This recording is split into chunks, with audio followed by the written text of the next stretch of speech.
नमस्कार। नमस्कार। आज हम पूरी ओडिशा की विश्व प्रसिद्ध जगन्नाथ रथ यात्रा पर थोड़ी गहराई से बात करेंगे। जी ये यात्रा हर साल आषाढ़ महीने के शुक्ल पक्ष की द्वितीया तिथि को होती है। हाँ, बिल्कुल। तो हमारे पास जो जानकारी है उसके आधार पे हम इसका इतिहास, परंपराएं और इसका जो गहरा महत्व है उसे समझने की कोशिश करेंगे। हाँ, मतलब ये जानना जरूरी है कि ये सिर्फ एक जुलूस नहीं है। सही कहा, ये आस्था और संस्कृति का एक बहुत ही अनूठा संगम है।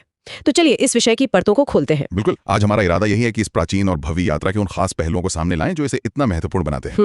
मतलब क्यों ये लाखों लोगों को अपनी ओर खींचती हैं और इसका असल में मतलब क्या है। तो फिर शुरू करते हैं बिल्कुल मूल सवाल से। जगन्नाथ का अर्थ क्या है और इस यात्रा के केंद्र में कौन कौन से देवता हैं? देखिए, जगन्नाथ इसका मतलब है जगत के नाथ। जगत के नाथ, अच्छा। यानी ब्रह्मांड के स्वामी। ये भगवान कृष्ण का ही एक रूप माने जाते हैं। और यात्रा में उनके साथ होते हैं उनके बड़े भाई बलभद्र, जिन्हें हम बलराम भी कहते हैं। हाँ। और उनकी छोटी बहन देवी सुभद्रा। तो ये तीनों देवता। जी हाँ, रथ यात्रा में इन तीनों देवताओं को उनके मुख्य मंदिर से भव्य रथों पर बैठाकर गुंडीचा मंदिर तक ले जाया जाता है। और ये गुंडीचा मंदिर, मैंने सुना है इसे उनकी मौसी का घर मानते हैं, ऐसा कुछ है? हाँ, ऐसी मान्यता है। बिल्कुल, गुंडीचा मंदिर को उनकी मौसी का घर या कुछ लोग इसे एक तरह से उनका जन्म स्थान भी मानते हैं। अच्छा। देवता वहाँ 7 दिनों तक रहते हैं। 7 दिन? जी, और फिर उनकी वापसी यात्रा होती है जिसे बहुड़ा यात्रा कहा जाता है। बहुड़ा यात्रा? हाँ, ये पूरा जो चक्र है ये आस्था का एक बहुत बड़ा उत्सव है। मुझे लगता है सबसे अनोखी बात तो शायद यही है कि यहाँ भगवान स्वयं मंदिर से बाहर आ रहे हैं अपने भक्तों के बीच। बिल्कुल सही कहा आपने। ये परंपरा तो अपने आप में बहुत खास है। यही इस यात्रा का सार है, आप कह सकती हैं। ये भक्तों के लिए एक सुनहरा मौका होता है भगवान के दर्शन करने का,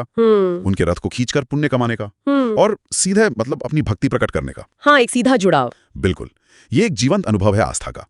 और ये भी याद रखना चाहिए कि पूरी भारत के 4 प्रमुख धामों में से एक है। हाँ, बद्रीनाथ, द्वारिका, रामेश्वरम और पुरी। जी, तो इसका आध्यात्मिक महत्व और भी बढ़ जाता है। इन रथों के बारे में भी मैंने काफी सुना है। ऐसा लगता है जैसे ये यात्रा के चलते फिरते मंदिर हों।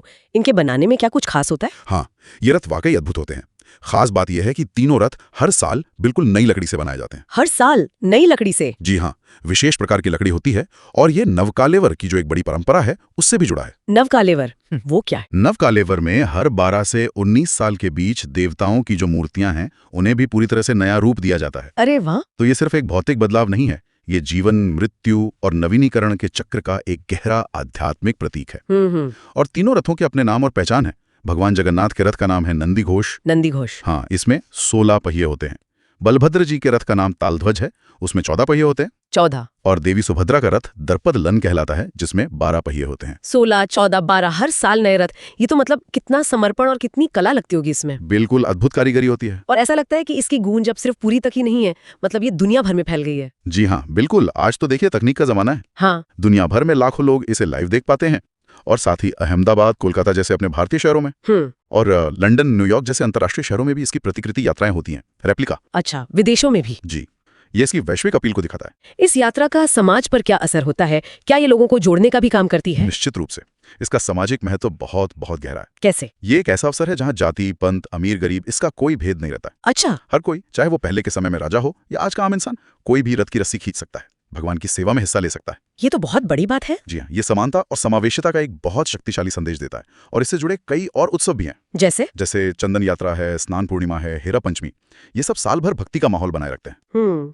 यहाँ ये समझना जरूरी है कि ये यात्रा इस विचार को मजबूत करती है कि ईश्वर सिर्फ मंदिरों में नहीं है, बल्कि वो लोगों के दिलों में है, उनके बीच बसते हैं। तो अगर हम इस पूरी चर्चा का एक सार निकालें तो वो क्या होगा? सार यही है कि जगन्नाथ रथ यात्रा सिर्फ एक सालाना उत्सव नहीं है, ये हजारों साल पुरानी एक जीवित परंपरा है। हाँ। जो आस्था, कला, सामाजिक समानता और वैश्विक जुड़ाव का प्रतीक है। ये देवताओं की जो अनूठी यात्रा है, रथों की भव्यता है और सबसे बढ़कर ईश्वर और भक्त के बीच जो सीधा संवाद है, उसका एक शक्तिशाली अनुभव है। एक ऐसा रिश्ता। हाँ, एक ऐसा रिश्ता जो मंदिर की 4 दीवारी से कहीं आगे तक फैला हुआ है।